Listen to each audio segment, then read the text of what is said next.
Hi, Jeff. Thanks for having me. My name's Julie Federico. I'm a children's author, and I write books on a lot of different topics that people don't want to talk about. I write on child abuse prevention, domestic violence prevention, school violence, race relations, and my last book is on friendship. I help parents keep their kids safe. Nice to have you on the show. And I'm really impressed with your work. I think it's going to resonate really well with my students and families. Why don't you tell us your story? How did you get started with all of this? Well,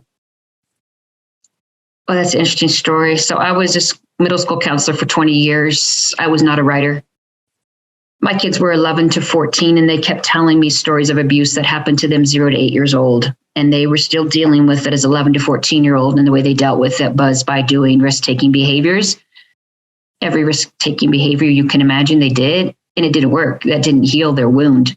Their wounds could not be healed. It just couldn't. So I sat at my house one Saturday. I woke up and I said, is no one talking to the little people? Why is this still happening? And at this time it was 2007. And I wrote Some Parts Are Not for Sharing. And I wrote it for kids that were real young, 0 to around, I would say, 9 years old. My first draft was my last draft. I really believe those words were just God inspired because I'm not a writer. I'm a school counselor. First publisher I sent it to picked it up, and that's unheard of. And I don't think they picked it up because I'm such a great writer. I think they saw a niche and they're like, aha, there's a crazy lady out there talking to toddlers, preschoolers, infants about child abuse prevention. No one in the world does that. And they saw a niche for me, and I am in my own niche. There's no one that has a book out as young as mine. I have other friends, and Kimberly King, one of your other contacts, works closely with me. Her book is around 8 to 11 years old. So we meet each other nicely in the way, but I'm the only one talking to real little babies about child abuse. I just wanted to talk about it to provide safety for some kids. Most kids are harmed by someone they know. These are not people off America Most Wanted. These are probably people that you introduced your son or daughter to. They're in your family, friends, step cousins, uncles, next door neighbors. And child abuse is all about access. So you just need to think about who has access to your child. The long and the short, the Twitter message of my message is, if someone's harming you in a way, makes you feel uncomfortable, tell a trusted adult. And that's my message. And that resonates with kids at a very, very young age. Yeah, that's super important. When my kids were young, I did the same thing with them. And we would teach them different phrases. No, that's my body, and we would just kind of rehearse it with them. And that way, if it ever happened, they would say that as kind of a reaction when somebody, puts their hands on them. I think you're a genius. I really do. A lot of parents, they don't know what to say, so they say nothing. And that's the worst thing you can say, because if you say nothing, they say nothing if your kid is harmed. Child abuse is built on it's like a whole house of cards. It's built on silence. You take out one card, which is the silence, the whole house falls. Wow.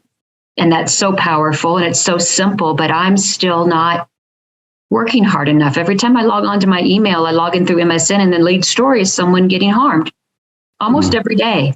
And I feel like I have these life preservers, but I can't throw them out fast enough. And I've worked in the public schools my whole life, so I don't know technology. I need a tech guy, a tech girl, anybody technical, and I could do some real damage nationwide. So my book is in Spanish and English. So I work both markets, but I just can't work fast enough. I mean, I'm trying, I'm doing these things. I'm on Amazon, I have a blog, yada, yada, yada. But day in, day out, kids are still being unharmed. I want this to be the last generation of children who don't know what to do if someone touches them in a bad way. I wish everyone had you as their father, because that would make the world just a better, safer place for kids. Well, thank you. And this is really eye-opening to see that you're doing this work. And I'm going to do whatever I can to get people to see it, and definitely work with you as well. Child abuse prevention, prevention is a big word, and just awareness is important, because people might not even understand what abuse is. because there's so many different variables. There's so many different types of abuse. And half the time kids might not even know it's happening at first. You know, there's someone in my family that was abused by a trusted family member. Mm-hmm. And she didn't even know how to say no. Right. She didn't know how to speak English. Well, so she couldn't say no for a while. Yeah. And that's shocking to me, you know, that somebody can be in that position in their own home. That makes me very sad.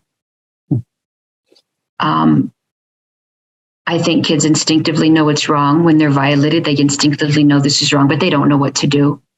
Mm-hmm. And they have no information, you know, unless the parents have been like you and educated their kids, or they have got a hold of my book. I want to be in that black bag when you go home from the hospital. Anybody working for formula companies, that's my dream. So I go home with you. My book goes home with you with the Infamil bag. And so it's in your house from the time you bring your child into the house. And then you're reading it with them. I had a paper copy when my daughter was only 18 months old. And a month later, we were carving pumpkins. And she says to me, "Mom, do pumpkins have private parts?" And I'm like, aha, I'm onto something here. Excellent. Yeah. She was not a gifted kid. She was not reading at 1 year old. She was a regular, normal kid, and she was 18 months. I think you can push that down to 6 months. I think kids instinctively will know the material when you read it to them, even if they can't verbalize it. The worst thing you can do as a parent is say nothing. If you don't know what to say, I have made other videos like this on YouTube, and you can just play them for your kid, or you can read my book, which is called Some Parts Are Not for Sharing. Mm-hmm. If you don't buy it, it's at a local library.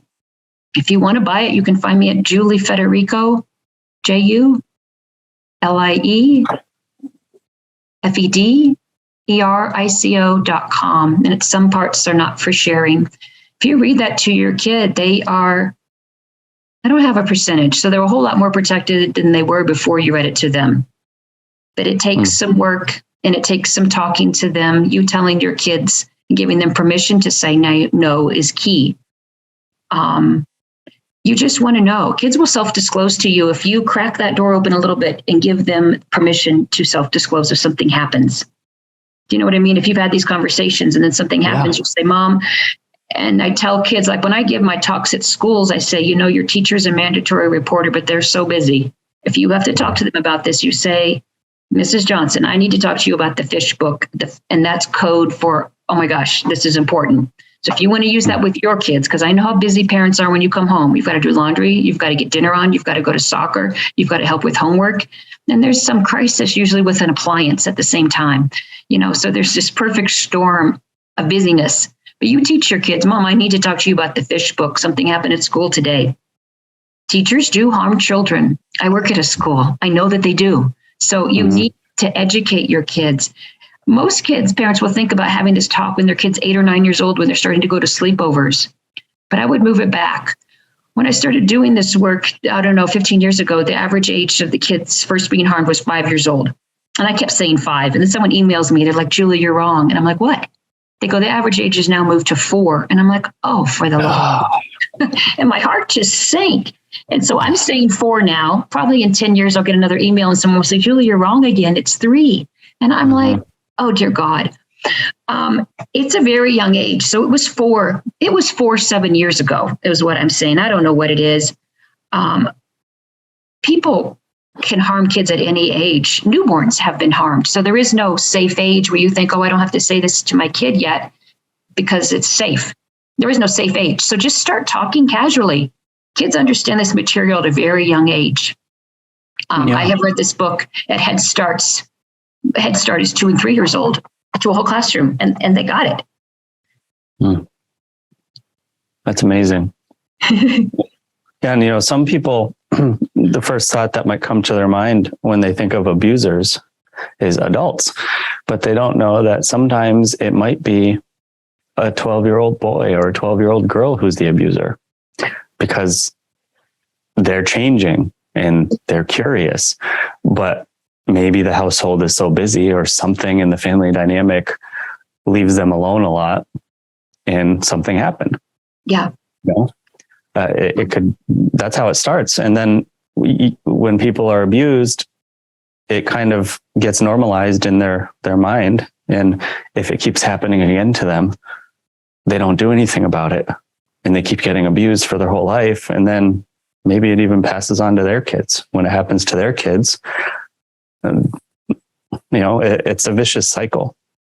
And it really is. And I'm glad that you brought up that point. Before the virus, when I used to do in-person trainings to parents, I had this picture and I should have got it out of my box. So on one side, there was a guy from like America's Most Wanted. Next was a blonde-haired, blue-eyed 12-year-old. So I'd hold the photo up and I'd say to parents, who's more likely to abuse your child? Everyone picked the old man. And I said, no, this little blonde-haired, blue-eyed, sunny little smiling kid is more likely, because it's all about access. Are you going to leave your 3-year-old alone with a 60-year-old man? Maybe. But at a party, and this time of year, when we enter the holiday season and everybody has Hanukkah parties, Festivus parties, Christmas parties, all of these gatherings, kids are kind of left unattended while the parents go eat and watch football and talk about everything that's happening in the world. And drink. And drink. Yeah. And that's a real time when your kids are at risk. They're unsupervised. All the kids are in the other room. And 12-year-olds are getting to that point where they know their body's changing. They're getting anxious and they try things out. Mm-hmm. And you don't want them to try things out on your kid. You really don't, because it just gets real ugly real quick. So I'm trying to just back the line up to, hey, let's talk to kids at 1-year-old before anyone's touched them. Let's talk to 2-year-olds. My dream is to be in a room of pregnant women, because I know none of their kids have been harmed. And I gave this little spiel. And I start saying, when you bring your kid home from the hospital, you start talking about it. I see parents do something bad when someone comes to visit at Christmas and it's some aunt that they haven't seen all year. And the aunt says, let me hold the baby. And she reaches out for the baby. The baby starts screaming. And then the mom hands the baby over to Granny. Don't do that. Mm-hmm. You look at Granny and she'll recover. Grandmas are tough people. I mean, they lived through the Depression, through World War II. You're not going to hurt grandma's feelings, but don't send your kid down the river. If they don't want to hug Granny, don't make them. Give them an hour and they'll snuggle up with her. Yeah. But those are subtle cues that parents do that kind of turn off that internal clock that you have of, I don't want to do this. If your kid doesn't want to hug someone, don't make them hug them. Yeah. I've had to learn that myself with my kids, and it breaks my heart every time my little one doesn't, want to hug or something, but I have to respect those boundaries because she has to know that it's important for me to not give her a hug when she doesn't want one. Yeah. And, not force myself upon her and not make it in her mind that, love is forcing yourself on someone. Well, all of these activities are supposed to be optional. They're supposed to be fun. And hugging, shaking hands, high-fiving people, all of that stuff that you do with family and friends is supposed to be fun. And if you don't want to do it, I don't think that you have to do it. Some people, I know some parents hesitate to talk about this because they get my talk confused with where babies come from. I don't talk about where babies come from, but some people lump me in that category. They're like, oh, we don't want to tell our kids where babies come from now. They're only 6. And I'm like, I don't want to tell kids where babies come from now. That's not my agenda. I am not about, that's just not what I do. So don't confuse me with that. I am body safety prevention, wellness prevention, toddler safety, whatever kind of safety word you want to put in there. I'm a safety person, and all of my talks are geared toward safety. I mean, when your kids get older, they will ask about babies, and it's kind of a nice lead-in because you've already had these safety talks, but don't confuse me with that. So don't get scared and not talk about body safety because you don't want to talk about babies. We're different, 2 different groups. Right. Yeah, that's a great point. And I like, just to back up for a second, I like how you talk about infants and pregnant women. I also work with, I have a special program called From the Womb to Walking with our martial arts program. And at first thought, it might sound crazy. And they're like, what is this guy talking about? But I teach them what I did with my 3 kids when they're in the womb. And I had a very specific process that included playing music. And my wife would, she'd fall asleep in whatever position was comfortable for her. And I'd use Scotch tape and tape the headphones to the sides of her belly. Nice. So that way the music would still play the whole time from beginning to end. Wow. And I'd have conversations with the kids. When they're kicking, I'd put my hand where their foot is or their hand is, just to make that connection. And, and from there, when they come out, same thing. And, touching on comprehension, when you're talking to an infant or an 18-month-old or a 24-month-old, I have the philosophy that you talk to them as if they completely understand what you're saying. And you do that without question. And it's kind of like not showing fear to a dog. Don't show doubt to the infant. Right. Don't show doubt to the toddler, because they're going to retain that. They're going to catch on to things faster, and they're going to operate at a much higher level 2 and 3 years down the road intellectually. You're right. Even if they still struggle with things. I mean, my son struggles with math, and he probably gets that from me, but he's got a pretty sharp intellect and really intense focus, because for the first 2 years of his life, I didn't let him look at a TV.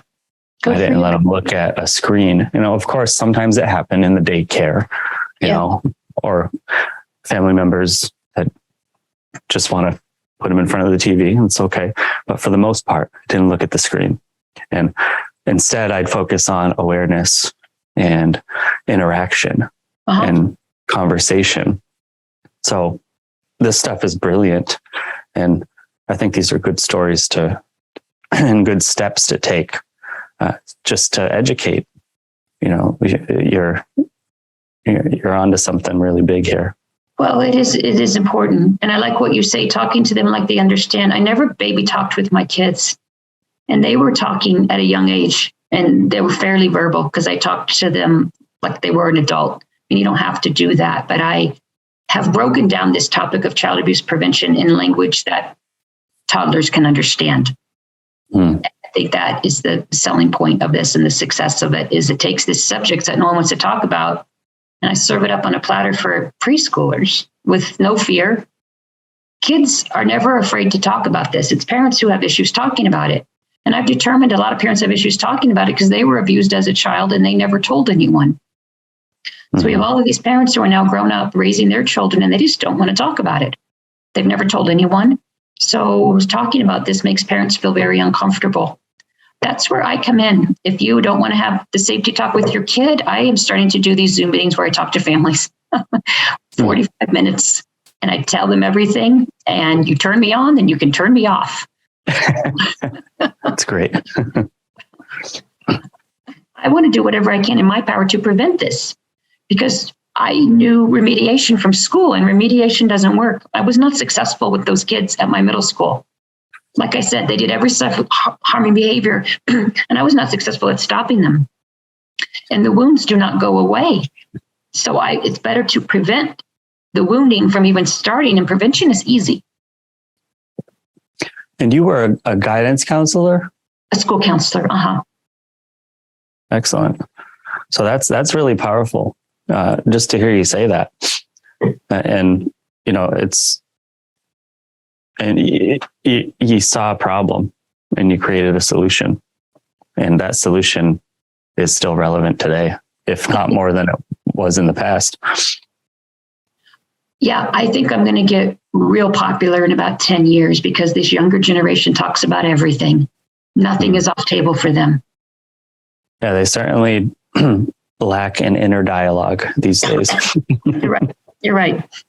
It's one of the things we're talking about in our classes right now is self-talk. And I tell the kids and the adults, the only rule when it comes to self-talk is you're not allowed to talk to anybody else. You're only allowed to talk to yourself. And sometimes it's not appropriate to talk to yourself out loud. So you got to do it in your head. And one tool that I give the kids when that's hard for them to do is keep their mouth closed, but exhale the words and move their tongue in their mouth. So as they're breathing out, they're saying the words, but nobody knows. And they're not accidentally distracting someone else or, That's a really good idea. But having, I'm a big advocate for also, having a vocabulary. Mm-hmm. You need to have things that you can say when you have time to talk, and no, right? No. And we teach them to put their hands up. Good. Put them right in the person's face if you have Good. to, and be loud. That's when you're allowed to scream, and stop. It's another good one. One syllable words. I think that's very effective. Like I've said before, these are family members. The media, 90% of kids are harmed by someone they know. 1 out of 10 is a random Walmart abduction, something weird. But the media blows that Walmart thing out of the water. That's all we remember. When your stepfather assaults you, no one calls the news. So all these 90% are not reported. They're not reported to local media because it's private and these are people's personal lives. So when you say stop, no, that's going to go a long way because these are familiar people in your family and they're not going to want to make waves. Yeah. These absolutely. are not threatening people. These are people around your Thanksgiving table. And these are loved ones. And that gets really hard to talk about. And that part, I don't have any easy answers for. No. I would say, so this is one thing, excuse me, I say to parents, the child comes to you and self-discloses about a loved one. I know you're not, and I wrote an article about this the other day. I might send it to you just because it had some language in it. I know you're not going to know what to say. This is what not to say. Don't say, oh, I've known them from high school. They would never do that. Don't say that. Mm-hmm. Short of you saying, not saying that, probably whatever you say is appropriate. But it can be leveling. But you pick up the pieces and you move on and you thank your child for self-disclosing because that means it happened once, maybe twice, not like a lifetime of events like what you said, person after person. Once you're assaulted, it does put you in line to be assaulted a second time just because of the way your mind works and you do think that it's normal. You want kids to know that this is not a normal behavior. We respect people's boundaries like you talked about doing with your daughter. That spoke volumes to her. And that is a wonderful thing to do. Yeah. Part of my mission is also to create a support group where people that are abused can come and talk to each other and get through it together and maybe even report individuals that they never reported in the past. Tough situations, like you say, there's no easy answer, but sometimes family members either don't believe you or they don't do anything about it. And worse, they make you feel like you're the bad person and tell you to get over it. Mm-hmm. And pretty much demand that you keep the abuser in your life. And we have situations like that are, we're dealing with. And that's like a hopeless situation, in my opinion, because a person has to grow up and justice isn't served. They feel like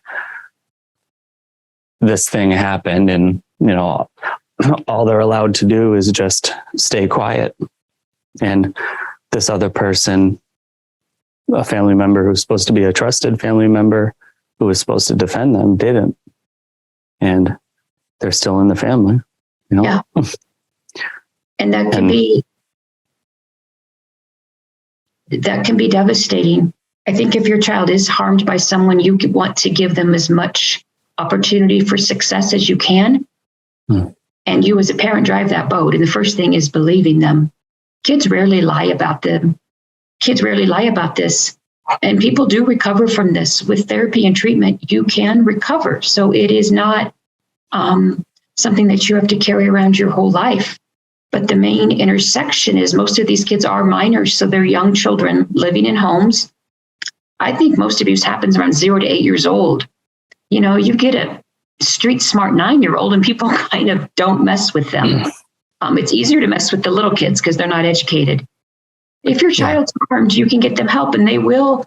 I have to say that people do recover and they go on and they're productive, and it did not become a problem. It becomes a problem if you ignore it. And then the overlay of all those risk-taking behaviors that I talked about, they become very severe and very intense. So you don't want to do that.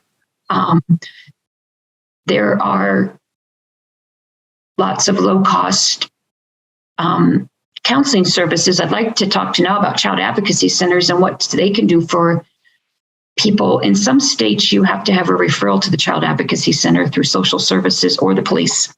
Other states, you can just call up and say, I need to come in and talk to someone. They are wonderful safe havens. So they interview your child once. And I'll say that again. They interview your child once. There's not this passing around of different interviews and re-traumatizing. They tape that interview. If it went to court, that's the interview they would use in court. So your child has to tell their story once. And they have counselors there. They have place therapists there. They have resources for parents and caregivers because it is a trauma for the caregiver as well. And they need help. But there's a child advocacy center in every city in North America. They're also in other countries. They're in Australia. They're in Hong Kong. They're in Canada. They're in New Zealand, Mexico. So they are coming everywhere. We're not supposed to be talking about this, but I'll put a plug in for this. So I've been doing this for, like I said, a long time. And I am always thinking more better. What can I do more? What can I do better? I'm not meeting the needs of the kids. I recently I'm working on now making a child abuse app. So this is an app on your phone. If your child is abused, I have it's very simple. I have 4 tabs across the help, get help, report, what to say to your child. And I wrote the script. I will send you that script if you want to put it out to your followers. If people are struggling with this now, because it's not going to be out for a while. My guy's working on it, probably not till the new year. And in there, I have a large portion on child advocacy centers. That it's kind of just when this happens, if you have no background in mental health, you're kind of blown out of the water. You're like, what do I do now? What in the world do I do now? I think the first thing you do is believe your child. After you do that, you will be, I'm not going to say you'll be fine, but your road will be much, much smoother. I also want to figure out what can be done for adults that were abused when they were minors. Yeah. That never reported the abuser, that have their own family. And that abuse caused mental struggle that translates into their household sometimes. And they have not gotten treatment, not gotten therapy for it. But maybe that person eventually comes around and decides, you know what, I want to report this. I want to do something about this. I want to get over this once and for all. I want to put this behind me. It's so hard to find resources for somebody like that. And this is a powerful thing for people to understand. This is where you don't want it to go. This is what you don't want to happen to your kids. This is why prevention is so important. And it doesn't have to. I mean, I work at a school, so 90% is an A. 90% of the kids that are going to harm your kid are in your family or in your immediate circle. Yep. So if you can protect them from 90% of the harm, there is that 1 out of 10 random things that do happen. I like what you said about starting this thing for adults. I don't have a ton of training in that. Every state has a different statute of limitations. The statute of limitations is how many years you have to report the abuse or the event. Some states have lifted it so where there is no years. You can go back 100 years, 90 years. Wow. Some other states. And that's really remarkable from a victim standpoint of view that they're allowing that. I haven't researched it. I think most states are around 7 years, ballpark. But my state is 34 years. Good. for abuse to a minor, Good. which is pretty awesome. Well, And the penalty is life in prison. Most people don't self-disclose till their 40s. So 34 years is good because that gives you a buffer. Most people, when they start talking, they're around 40-ish, maybe, but that's ballpark. And there is something to be said about the person that harmed you and ruined their life, them spending every day in jail. I think that can bring peace. Absolutely. That sounds hateful to say, but each day they're in jail, I think you get stronger. It's not hateful at all, because you have to think about how many other people is that person going to abuse. You're going to prevent that. And, it's hard when you're abused and when you lock it away and pretend like it didn't happen. It's hard to dig it back up. And it really is. And you said you're starting this class for or for older people. You're starting it now. So we're starting a kind of a support group. Okay, good. For individuals in these situations. And I have several family members that are victims of abuse. Okay. And excuse me, I'm not a victim of abuse, but having family members that are victims of abuse and not being able to help them and it affecting our relationships and our family dynamic hurts me. And this is part of my way of doing what I can to make a difference and to also help others know that, hey, you can do something about this. If anything, just talk to these other people who were also abused and had the courage to come together, to talk to each other, to vent, to get it out. Nobody's forcing you to do anything. I think that's wonderful. And when they start talking, the conversation quickly goes to, did you blame yourself? Most victims will say, yes, I blamed myself. And that's a huge piece of the pie. Mm-hmm. How were you knowledgeable of sex at 2 years old? You know what I mean? So in their mind, and I think they do that because it's easier to blame yourself than to believe that someone can be so villainized and be so evil. It's easier to blame yourself than to believe there's real evil in this world. And Satan is real. And evil is real. And this is just pure evil. So, but the victim is never to blame. But they carry that blame. And that's one of the huge building blocks is to deprogram yourself from that a little bit. Flush that out. Yeah. Cultural relativism kind of comes into play at times when it comes to this, because some cultures are programmed and wired to sweep abuse under the rug. Yeah. And when they're in America, it's not necessarily how we handle things. And I think Americans sweep abuse under the rug. I don't think that we don't have it all organized here. Maybe they do. Maybe you're right. I guess in my small circle, My kids at school all grew up here. Mom just didn't want to hear it, especially if it's mom's boyfriend and he's making rent. So no, we don't have, America's I don't think we're better off than any other country. I do think we have systems here in place like the child advocacy centers that some countries don't have, and the statute of limitations and a victim's rights bill. I don't know if that's worldwide. So yeah, in some ways, you're probably right. Well, I guess what I'm getting at is at some point, even if those resources were not available in America, every individual has the opportunity to get to a point where they can do something about it and make a stink about it and make it public and really call out the people that abuse them or hurt them. And you see it all the time, on TV and stuff. In some cultures, they don't allow that. Oh, yes, you're right. They hush it, and right. That's your elder, and you're not gonna tell people about this. You're gonna respect that person, and that stuff drives me bananas. It really does, because it it does exactly what you said. It makes the victim feel like they were in the wrong. Uh-huh. And that should never happen. And it is evil. And that's the only word for it. I mean, I call a spade a spade. yeah. Satan's real.